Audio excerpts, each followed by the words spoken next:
بسم اللہ الرحمن الرحیم۔ خلاصہ خطبہ جمعہ سیدنا امیر المومنین حضرت مرزا مسرور احمد خلیفۃ المسیح الخامس ایدہ اللہ تعالی بنصر العزیز فرمودہ 26 اپریل 2024 بمطابق 26 شہادت 1403 ہجری شمسی بمقام مسجد مبارک اسلام آباد ٹیلفورڈ سرے UK۔ امیر المومنین حضرت خلیفۃ المسیح الخامس ایدہ اللہ تعالی بنصر العزیز نے مورخہ 26 اپریل 2024 کو مسجد مبارک اسلام آباد ٹیلفورڈ UK میں خطبہ جمعہ ارشاد فرمایا، جو مسلم ٹیلی ویژن احمدیہ کے توسط سے پوری دنیا میں نشر کیا گیا۔ جمعے کی اذان دینے کی سعادت مولانا فیروز عالم صاحب کے حصے میں آئی۔ تشہد تعوذ اور سورۃ الفاتحہ کی تلاوت کے بعد حضور انور ایدہ اللہ تعالی بنصر العزیز نے فرمایا، غزوہ حمراء الاسد کا سبب اور اس کا پس منظر گزشتہ خطبے میں بیان ہوا تھا۔ بہرحال جب احد کی جنگ کے بعد دشمن کا راستے سے پلٹ کر مدینے پر حملہ کرنے کی سازش کا علم ہوا تو اس پر رسول اللہ صلی اللہ علیہ وسلم نے حضرت ابوبکر رضی اللہ عنہ اور حضرت عمر رضی اللہ عنہ کو بلایا اور ان دونوں نے عرض کیا کہ یا رسول اللہ صلی اللہ علیہ وسلم، دشمن کی طرف چلیں تاکہ وہ ہمارے بچوں پر حملہ آور نہ ہو۔ رسول اللہ صلی اللہ علیہ وسلم نے صبح کی نماز کے بعد لوگوں کو بلوایا اور حضرت بلال رضی اللہ عنہ سے اعلان کروایا کہ دشمن کے لیے نکلو، اور ہمارے ساتھ وہی نکلے جو گزشتہ روز احد کی لڑائی میں شامل تھے۔ حضور صلی اللہ علیہ وسلم نے اپنا جھنڈا منگوایا اور یہ حضرت علی رضی اللہ عنہ کو دے دیا۔ ایک جگہ یہ بھی بیان ہوا ہے کہ حضرت ابوبکر رضی اللہ عنہ کو دیا تھا۔ اس موقع پر آپ صلی اللہ علیہ وسلم نے حضرت ابن مکتوم رضی اللہ عنہ کو مدینے میں اپنا نائب مقرر کیا تھا۔ سیرت نگار لکھتے ہیں کہ حضور صلی اللہ علیہ وسلم کا دشمن کے تعاقب میں نکلنے کا فیصلہ انتہائی دانشمندانہ تھا۔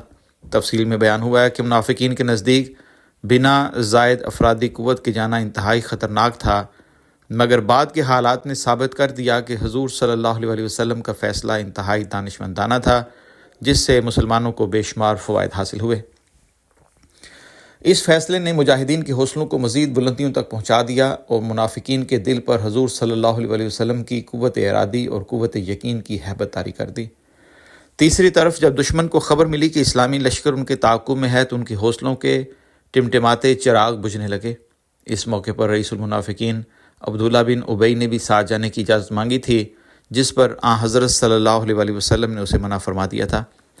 حضرت صلی اللہ علیہ وسلم کے اعلان کے بعد زخمی صحابہ کے عشق اور وفا کا یہ عالم تھا کہ وہ اپنے زخموں کو سنبھالتے ہوئے اپنے اسلحوں کو لیے ہوئے ایک بار پھر فوری طور پر نکل پڑے۔ حضرت اسید بن حضیر رضی اللہ عنہ کو 9 زخم لگے تھے۔ انہوں نے ابھی دوا لگانے کا ارادہ ہی کیا تھا کہ کانوں میں آواز پڑتے ہی زخموں پر دوائی لگانے کے لیے بھی نہیں رکے اور چل پڑے۔ بنو سلمہ سے 40 زخمی نکلے۔ رسول اللہ صلی اللہ علیہ وسلم نے انہیں ایسی حالت میں بھی حکم کی تعمیل کرتے ہوئے دیکھ کر ان کے لیے دعائے مغفرت کی۔ طفیل بن نعمان رضی اللہ عنہ کو 13، خراش بن السمہ کو 10، کعب بن مالک کو 10 سے زائد اور قطبہ بن عامر کو 9 زخم لگے تھے، لیکن اس کے باوجود مسلمان اپنے ہتھیاروں کی طرف دوڑے اور اپنے زخموں پر مرہم لگانے کے لیے نہیں ٹھہرے۔ خدا تعالیٰ نے اصحاب رسول صلی اللہ علیہ وسلم کے اسی جذبہ بے مثل کو اپنے کلام میں مرقوم فرما دیا تاکہ رہتی دنیا تک کے لیے ان پر عقیدتوں کے پھول نچھاور ہوتے رہیں۔ خدا تعالیٰ فرماتا ہے کہ الذین استجابوا للہ والرسول من بعد ما اصابہم القرح للذین احسنوا منہم واتقوا اجر عظیم۔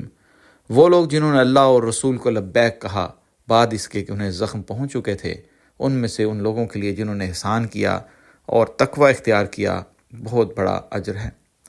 حضرت عائشہ رضی اللہ عنہ فرمایا کرتی تھیں کہ اس کے ایک مصداق حضرت ابوبکر رضی اللہ عنہ اور حضرت زبیر بن عوام رضی اللہ عنہ بھی ہیں۔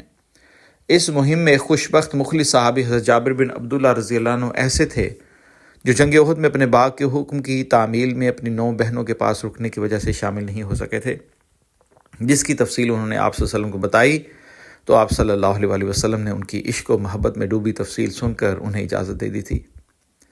اس مہم میں آپ صلی اللہ علیہ وسلم اس حالت میں روانہ ہوئے کہ چہرہ مبارک مجروح تھا، پیشانی مبارک زخمی تھی، دندان مبارک ٹوٹا ہوا تھا، دونوں ہونٹ اندر کی جانب سے زخمی تھے، دہنا کندھا اور دونوں گھٹنے بھی زخمی تھے۔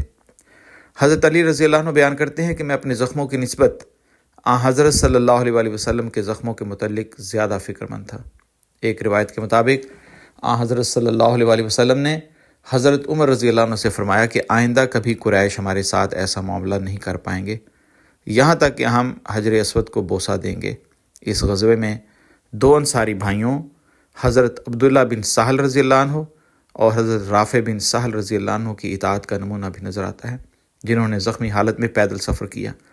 آپ صلی اللہ علیہ وآلہ وسلم نے دونوں کو دعائے خیر دیتے ہوئے فرمایا کہ اگر تم دونوں کو لمبی عمر نصیب ہوئی تو تم دیکھو گے کہ تم لوگوں کو گھوڑے، خچر اور اونٹ بطور سواریوں کے نصیب ہوں گے، لیکن وہ تم دونوں کے اس سفر سے بہتر نہیں ہوں گی جو سفر اس وقت تم نے پیدل گرتے پڑتے کیا ہے، یعنی تمہارے سفر کا ثواب اس زمانے کی بہترین نعمتوں سے بھی زیادہ ہے۔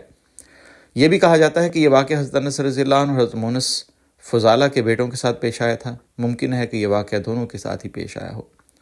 حضرت جابر بن عبداللہ رضی اللہ عنہ بیان کرتے ہیں کہ اس غزوے میں ہماری عام زاد راہ کھجوریں تھیں۔ حضرت سعد بن عبادہ رضی اللہ عنہ 30 اونٹ اور کھجوریں لائے جو ہمراء الاسد مقام تک ہمارے لیے وافر رہیں۔ بعض دفعہ اونٹ کا گوشت بھی کھایا جاتا تھا۔ رات کے وقت کثرت سے آگ کے الاؤ روشن کیے جاتے تاکہ لشکر کی کثرت ظاہر ہو اور دشمن خائف ہو۔ اس دوران میں معبد بن ابو معبد خزائی کا بھی ذکر آتا ہے کہ اس نے حضرت صلی اللہ علیہ وآلہ وسلم سے ملاقات کی اور قریش کو بھی لشکر اسلام سے ڈرایا۔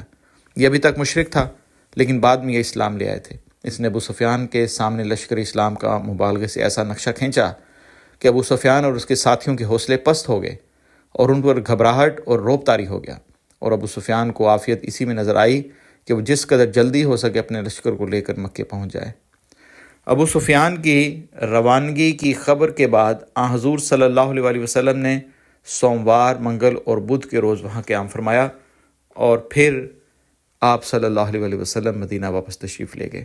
ایک روایت میں ہے کہ حضرت صلی اللہ علیہ وآلہ وسلم جمعہ کے دن مدینہ واپس تشریف لائے اور 5 دن مدینہ سے باہر رہے۔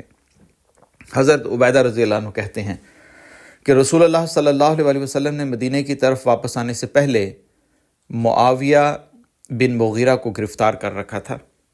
معاویہ بن مغیرہ کے بارے میں روایت ہے کہ معاویہ چھپ کر مدینہ میں رہ رہا تھا اور مدینہ کے حالات کی خبر مخالفین کو دیا کرتا تھا۔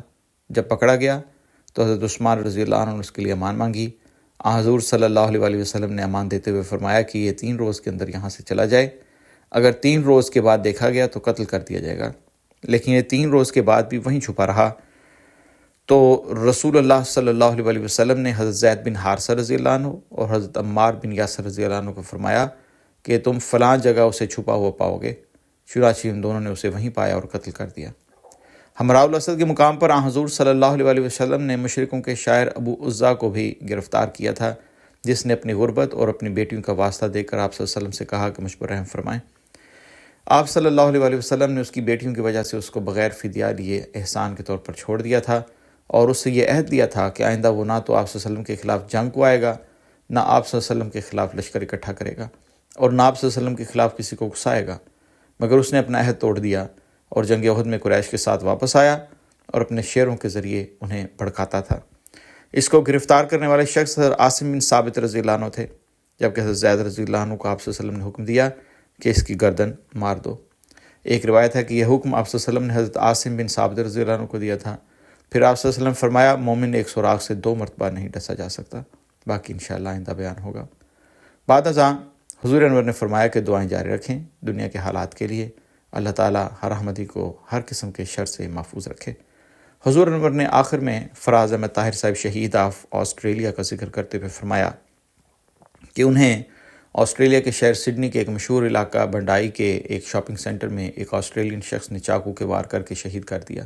انا للہ و انا الیہ راجعون۔ مرحوم شاپنگ سینٹر میں بطور سیکیورٹی گارڈ کام کر رہے تھے۔ مرحوم کی عمر 30 برس تھی اور غیر شادی شدہ تھے۔ ان کا تعلق ربوہ سے تھا۔ 2018 میں پاکستان سے سری لنکا چلے گئے تھے، جہاں 4 سال رہے اور پھر آسٹریلیا آئے۔ تفصیلات کے مطابق جب مکرم فراز احمد طاہر مرحوم حملہ آور کو روکنے کے لیے آگے بڑھے تو اس نے مرحوم پر وار کیا جس سے وہ جانبر نہ ہو سکے۔ ان کے والدین پہلے ہی وفات پا چکے تھے۔ پسماندگان میں 3 بھائی، 2 بہنیں اور دادا سفیان صاحب شامل ہیں۔ آسٹریلیا کے وزیر اعظم اور نیو ساؤتھ ویلز کے پریمیئر نے فراز احمد طاہر سے مرحوم کی بہادری اور قربانی کو خراج تحسین پیش کیا۔ اسی طرح آسٹریلیا میں مقیم پاکستان کے ہائی کمشنر صاحب نے بھی مرحوم کی بہادری کو خراج تحسین پیش کرتے ہوئے افسوس کا اظہار کیا اور ہر طرح کے تعاون کا یقین دلایا۔ مرحوم اور اس واقعے کے بارے میں میڈیا میں 120 سے زائد نیوز شائع ہوئیں اور مزید ہو رہی ہیں۔ آج ان کا وہاں جنازہ تھا، اس پہ بھی وہاں کے پرائم منسٹر وغیرہ آئے ہوئے تھے۔ سوشل میڈیا میں بھی مرحوم کی بہادری اور قربانی نہایت خوبصورت الفاظ میں بیان کی جا رہی ہے، اور اکثر لوگ انہیں نیشنل ہیرو کہہ کر پکار رہے ہیں۔